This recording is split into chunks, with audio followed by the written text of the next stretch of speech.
నమస్తే. ఆంధ్రప్రదేశ్ రాజకీయాల్లో లెఫ్ట్ పార్టీల ప్రభావం ఎంత? ఎవరి విజయావకాశాలను దెబ్బకొట్టనున్నారు? ఇండియా కూటమి ఏపీలో సత్తా చాటేనా? వామపక్షాలకు ఎక్కడ ఎన్ని ఓట్లు ఉన్నాయి? కమ్యూనిస్టులతో నష్టపోయే పార్టీలు ఏవి? ఈసారైనా ఏపీలో లెఫ్ట్ పార్టీలు బోని కొట్టేనా? Let's watch. ఆంధ్రప్రదేశ్లో హోరాహోరీ ఎన్నికల సమరం సాగుతోంది. ప్రతి ఓటు కీలకంగా మారుతోంది. ఇలాంటి సమయంలో రాష్ట్రంలో కమ్యూనిస్టుల ప్రభావం ఏంటి? కాంగ్రెస్ తో కలిసి వస్తున్న వారు ఎవరికి నష్టం చేకూరుస్తారు అనేది కీలకంగా మారింది. వాస్తవానికి కొన్నేళ్లుగా ప్రజలు వామపక్షాలను పెద్దగా పట్టించుకోవడం లేదు. పొత్తులు లేనిది సొంతంగా పోటీ చేసే పరిస్థితులు లేవు. గతంలో కమ్యూనిస్టులంటే ఎక్కడ సమస్య ఉంటే అక్కడ పోరాడేవారు. ఇప్పుడు పరిస్థితులు అలా లేవు. ఇక ప్రజలు ఆ పార్టీలను ఆదరించడం తగ్గించారు. ప్రస్తుతం ఇండియా కూటమిలో కమ్యూనిస్టులు భాగస్వాములుగా ఉన్నారు. తెలుగుదేశం పార్టీ కలిసొస్తే కలిసి పోటీ చేద్దామని సిపిఐ నేతలు భావిస్తున్నారు. అయితే టీడీపీ ఎన్డీఏ కూటమిలోకి పోవడంతో ఇండియా కూటమిలోని కమ్యూనిస్టులు ఏపీలో కాంగ్రెస్ తో కలిసి పనిచేస్తున్నారు. కమ్యూనిస్టులకు చెరి 2 ఎంపీ స్థానాలు, 9 ఎమ్మెల్యే స్థానాలు కాంగ్రెస్ కేటాయించింది. అయినా మొత్తం స్థానాలకు అభ్యర్థులను ప్రకటించి ప్రచార రంగంలోకి దిగలేదు. నిజానికి ఎన్నికల సమయంలో కమ్యూనిస్టులు చాలా యాక్టివ్ గా ఉంటారు. అయితే ఈ ఎన్నికల్లో వారిలో ఉత్సాహం కనిపించడం లేదు. కొన్ని చోట్ల కమ్యూనిస్టు పార్టీ ఇప్పటికే కొంత బలంగానే ఉందని చెబుతూ ఉంటారు. అయితే వాటిని పూర్తి స్థాయిలో ఓట్లుగా మలుచుకోలేకపోతున్నారు. కనీస బలం ఉన్న చోట్ల కూడా కమ్యూనిస్టులు సాధారణ ఎన్నికల్లో పోటీ చేయడం లేదు. బలం లేనందున పోటీ చేయడం లేదని చెప్పుకుంటూ సమర్థించుకుంటున్నారు. అయితే వారు పోటీ చేయని చోట ఆ ఓట్లు ఎటు పడతాయి? పొత్తు ఉంది కనుక కాంగ్రెస్ కి పడతాయా అంటే అవును అని చెప్పలేని పరిస్థితి. కమ్యూనిస్టులు పోటీ చేస్తున్న స్థానాల్లో కనీస ఓట్ల శాతాన్నైనా కూడగట్టుకుంటారా లేదా అనే సందేహాలు వ్యక్తమవుతున్నాయి. గతంలో పోటీ చేస్తే 10,000కు తగ్గకుండా ఓట్లు వచ్చేవి. అయితే ఇప్పుడు ఆ పరిస్థితి లేదు. ఉద్యమాలు సాగిస్తున్న నియోజకవర్గాల్లో కొంత ఆదరణ ఉంది. దానిని పోగొట్టుకోకుండా ముందుకు సాగడం లేదు. దీంతో ఆ ఓటు బ్యాంక్ సైడ్ అవుతోంది. అది ఎవరికి పడుతుంది అనేది కీలకమే. వాస్తవంగా చాలా కాలంగా కమ్యూనిస్టుల బలం తగ్గుతూ వస్తోంది. ప్రస్తుతం వామపక్షాలు కాంగ్రెస్ పార్టీతో పొత్తు పెట్టుకొని గత వైభవాన్ని చాటాలని భావిస్తున్నాయి. దాదాపు 2 దశాబ్దాల తర్వాత కాంగ్రెస్ తో వామపక్షాలు పొత్తు పెట్టుకున్నాయి.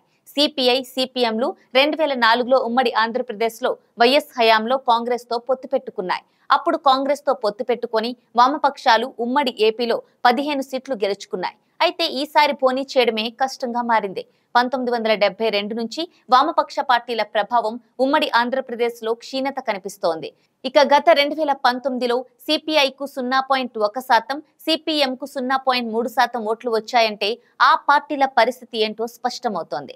2014లో రాష్ట్ర విభజన తర్వాత వారి ఓట్ల శాతం 1% కన్నా తక్కువకు పడిపోయింది.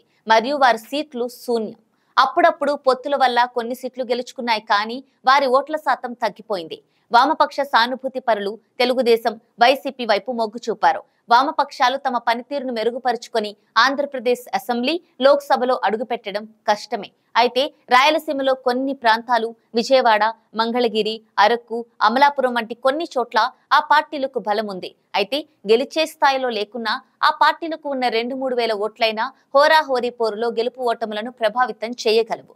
వామపక్షాలు బీజేపీ సిద్ధాంతాలకు వ్యతిరేకం కనుక ఆ పార్టీ పొత్తు పెట్టుకున్న టీడీపీకి ఓటేసే పరిస్థితి ఉండకపోవచ్చు. కాంగ్రెస్ తో పొత్తు ధర్మం ఉన్న నేపథ్యంలో అటువైపే మొగ్గు చూపుతారు. పొత్తు ధర్మం కమ్యూనిస్టులు వీడరని అంటారు. ఇక ఆయా పక్షాలకు ప్రభుత్వ వ్యతిరేక ఓటు మాత్రమే పడొచ్చు. అంటే వామపక్షాలు, కాంగ్రెస్ వలన ప్రభుత్వ ఓటు బ్యాంకు చీలి కూటమికి నష్టం జరిగే అవకాశాలు లేకపోలేదు. కాంగ్రెస్, వామపక్షాలు కలిసి పోటీ చేస్తే ఎవరి విజయావకాశాలను ప్రభావితం చేస్తారనేది చర్చనీయాంశమైంది. షర్మిల, కాంగ్రెస్ పార్టీ ప్రభావం ప్రధానంగా వైసీపీ మీదనే ఎక్కువగా ఉంటుందని ఓ వర్గం అంటోంది. అందుకు తగ్గట్టే వైసీపీ నుంచి పెద్ద ఎత్తున కాంగ్రెస్ లో నేతలు చేరారు. అలాగే టీడీపీ, జనసేన కూటమిలో బీజేపీ చేరడంతో కాషాయ పార్టీకి ఓటేయడానికి ఇష్టం లేని టీడీపీ, జనసేన ఓటర్లు కాంగ్రెస్, వామపక్షాల వైపు మొగ్గు చూపే ఛాన్స్ ఉంది. తటస్థులు కూడా కాంగ్రెస్ పట్ల ఆకర్షితులవ్వొచ్చని విశ్లేషకులు అంచనా వేస్తున్నారు. అప్పుడు త్రిముఖ పోరు అనివార్యమవుతుంది. అయితే కాంగ్రెస్, వామపక్షాలు గెలిచే స్థాయిలో బలపడలేదు కనుక వారి వల్ల ఎవరికెంత డ్యామేజ్ జరుగుతుందనే దానిపై అన్ని పక్షాల్లో జోరుగా చర్చలు సాగుతున్నాయి. ఎన్డీఏ కూటమి వర్సెస్ వైసీపీ మధ్య హోరాహోరీ పోరు ఉంటుందని అంచనా వేస్తున్న నియోజకవర్గాల్లో సీనియర్ల మోహరింపుతో లెక్కలు మారే అవకాశం కనిపిస్తోంది. అందులో కొన్ని చోట్ల కాంగ్రెస్ వామపక్షాల నుంచి బలమైన నేతలు ఉన్నారు. అలాంటి చోట త్రిముఖ పోరు ఖాయంగా కనిపిస్తోంది. వైసీపీ వ్యతిరేక ఓటు చీలకూడదనే లక్ష్యంతో తమ 3 పార్టీలు జతకట్టినట్లుగా బీజేపీ, టీడీపీ, జనసేన పార్టీలు చెబుతూ వచ్చాయి. కానీ కొత్త లెక్కలు తెరమీదికి వస్తున్నాయి. ప్రభుత్వ వ్యతిరేక ఓటు చీలిక ఖాయంగా కనిపిస్తోంది. తిరుపతి, నెల్లూరు, కాకినాడ, కడప, ఏలూరు పార్లమెంటు స్థానాల్లో కొత్త సమీకరణలు చర్చకు కారణమవుతున్నాయి. పలు చోట్ల కూటమి, వైసీపీ మధ్య హోరాహోరీ పోరు నెలకొంది.